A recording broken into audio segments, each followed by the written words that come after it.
வாங்க. சமந்தி வீட்டுக்காரங்க வந்துட்டாங்களா? வந்திருக்காங்க மேடம். உள்ள உட்கார வச்சிருக்கேன். வாங்க மேடம், ப்ளீஸ் வாங்க. Welcome madam. வாங்க மேடம். Welcome madam. வாங்க.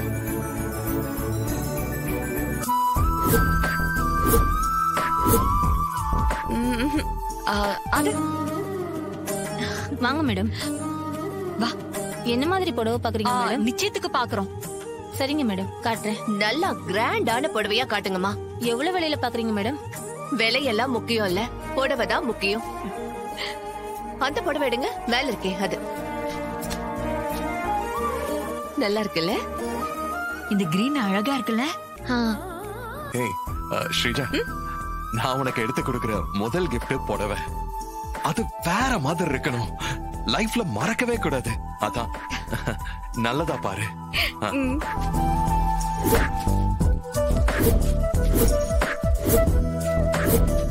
அந்த செட் எடுங்க.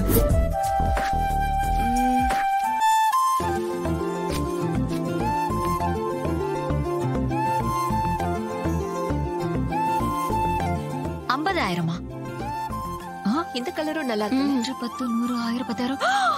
5 லட்சம். கொஞ்சம் அமைதியாரு. 5 லட்சத்தி அமைதியாரு. அக்கா ஒரு நிமிஷம் இதை கொடுங்க.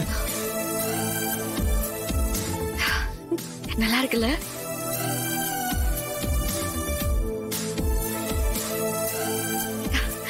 Wow, awesome. எனக்கு இந்த புடவை ரொம்ப பிடிச்சிருக்கு. அப்படியா?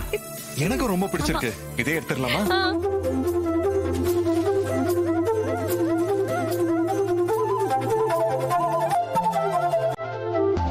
அழகா இசை, இங்க வாமா.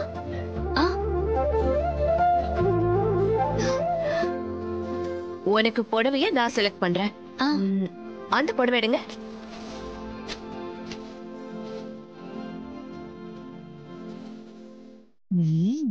ஒரு வாட்டி வச்சு பார்க்கலாமா? வச்சு பாருங்க மேடம். வாவ், அக்கா சூப்பரா இருக்குக்கா. நல்லா இருக்கா? நல்லா இருக்கு மேடம். உனக்கு பிடிச்சிருக்கா? நிச்சய புடவை பொண்ணு மனசுக்கு பிடிச்ச புடவையா இருக்கணும். அதுதான் முக்கியம்.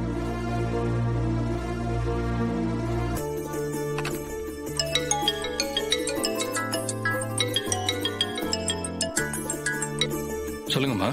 ராகவ், பிஸியா இருக்கியா? கொஞ்சம் வேலையா இருக்கேம்மா. இட்ஸ் ஓகே, சொல்லுங்கம்மா. இன்னைக்கு புடவை எடுக்க போறோம்னு சொல்லிட்டு இருந்தல, நாங்க இங்க கடைக்கு தான் வந்திருக்கோம். நிச்சயதார்த்தத்து புடவை வர்ஷினிக்கும் இசைக்கும் பிடிச்சிருந்தா போதும்னு நினைச்சேன். ஆனா உன் தங்கச்சி சொல்றா, பொண்ணுக்கு பிடிச்ச புடவையா எடுக்கிறத விட மாப்பிளைக்கு பிடிச்ச புடவையா எடுக்கணும்னு. ஆனா நீ ஃப்ரீயா இல்லல? ஆமா, பட் பரவாயில்லம்மா. அம்மா, இப்ப நான் வேணா அங்க வரட்டுமாமா? இல்லப்பா, பரவாயில்ல, நீ வேலையை கவனி. நாங்க எடுத்து வச்சிருக்கிற புடவைய உனக்கு அனுப்புறோம். அதுல நீ செலக்ட் பண்ண ஓகே தானே? சரி, எனக்கு ஓகே தான்மா. நீங்க போட்டோ எடுத்து அனுப்புங்க. நான் எனக்கு பிடிச்சத எதுன்னு உங்களுக்கு சொல்றேன்.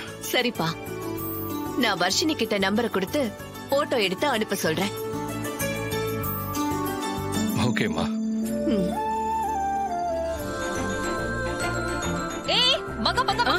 என்ன இருக்கும்? ஒரு முக்கியமான விஷயம் சொல்லணும். என்ன விஷயம்? இரு, தண்ணி எடுத்துட்டு வந்துடுறேன். தண்ணி எல்லாம் அப்புறம் எடுத்துக்கலாம். நீங்க வா வா, முக்கியமான விஷயம் வா. அக்கா வா. என்ன எதுக்கு இப்படி இழுத்து போற? நாங்க நிச்சயதார்த்தத்துக்கு புடவை எடுக்க போனோம்ல, ஆமா, அத சொல்லதான் கூப்பிட்டேன். என்ன இருக்கும்? புடவை எல்லாம் காஸ்ட்லியா எடுத்தியா? இந்த மாதிரி டைத்துல தான் நாம நம்ம வேலை காட்டணும். மிஸ் பண்ண கூடாது இருக்கு. அட நீ வேற, காஸ்ட்லியா தான் எடுத்தோம். அத சொல்லதான் நான் வர சொன்னேன். என்ன புடவை? ஒரு 50,000 60,000 இருக்குமா? நீயும் தாராளமும். அதை விட காஸ்ட்லியா எடுத்தோம். அதை விட காஸ்ட்லியாவா? என்ன 1 லட்சம் ரூபாவா? அதுக்கும் மேல. ருக்கு, என் பிச்சைக்கார புத்திக்கு இதுக்கு மேல யோசிக்க தெரியல. எவ்வளவுக்கு எடுத்தீங்க? நீயே சொல்லிடு. ஒவ்வொரு புடவையும் 5 லட்சம் ரூபா. 5? என்னது? ஒரு புடவை 5 லட்சம் ரூபாவா?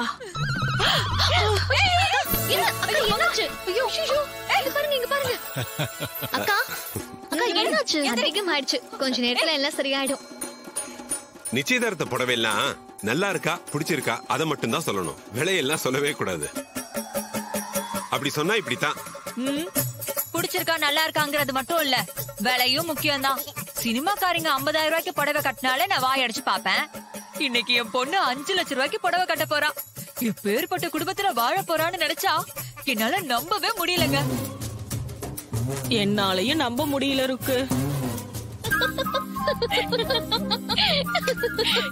என்னக்கா அந்த மங்கா 5 லட்சம் ரூபாய் புடவைன்றதும் மயங்கி விழுந்துருச்சு.